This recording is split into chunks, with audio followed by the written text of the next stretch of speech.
Président, mes chers collègues, tout d'abord, la création d'un nouveau centre de rétention administrative sur un terrain à la sortie 13 de la Rocade sur Pessac est une décision de l'État, mal fondée mais implacable. Mal fondée car sans considération pour le tissu humain et naturel qui environne cet emplacement.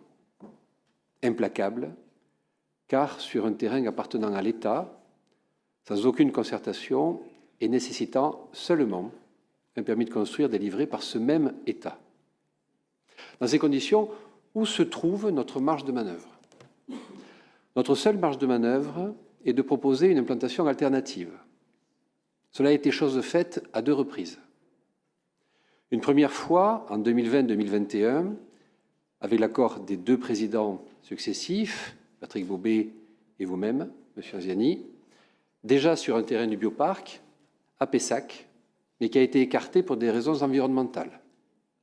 On y a trouvé des espèces protégées, rendant le terrain totalement inconstructible. Une seconde fois, c'est celle qui fonde ce projet de délibération.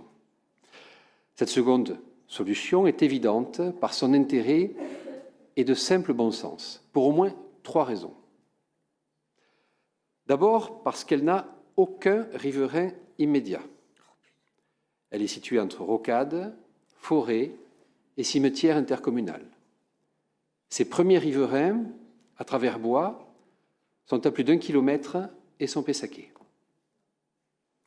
Ensuite, parce qu'elle a un impact environnemental plus faible que l'implantation initiale envisagée par l'État.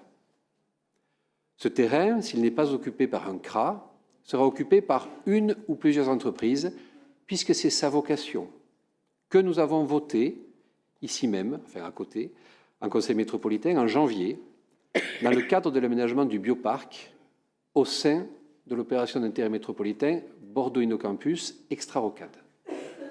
Et si le CRA se fait bien sur le bioparc, le terrain de la sortie 13 restera boisé, comme aujourd'hui, et ouvert au public comme il l'est depuis près de 50 ans. Enfin, parce que cette solution coche toutes les cases du cahier des charges pour la construction et l'accessibilité d'un CRA, cahier des charges imposé par l'État, mais essentiel pour qu'il puisse envisager cette alternative. Mais tout cela ne peut voir le jour que s'il y a un accord de toutes les volontés politiques locales, en particulier de la métropole et des mairies concernées. À cet égard, je veux remercier très sincèrement le président Anziani, qui a spontanément accepté cette solution quand je la lui ai présentée, alors qu'elle est essentiellement implantée sur Mérignac.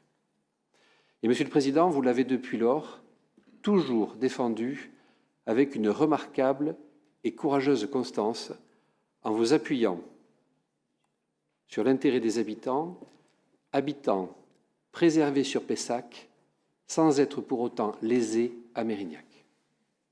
Enfin, je voudrais terminer en vous appelant tous, mes chers collègues, à ne pas vous tromper de combat. Ici et aujourd'hui, on ne vote pas pour ou contre le principe du CRA.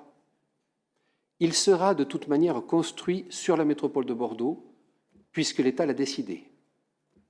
Ici et aujourd'hui, nous votons simplement pour ou contre une implantation plus intelligente et plus respectueuse des habitants et de notre environnement.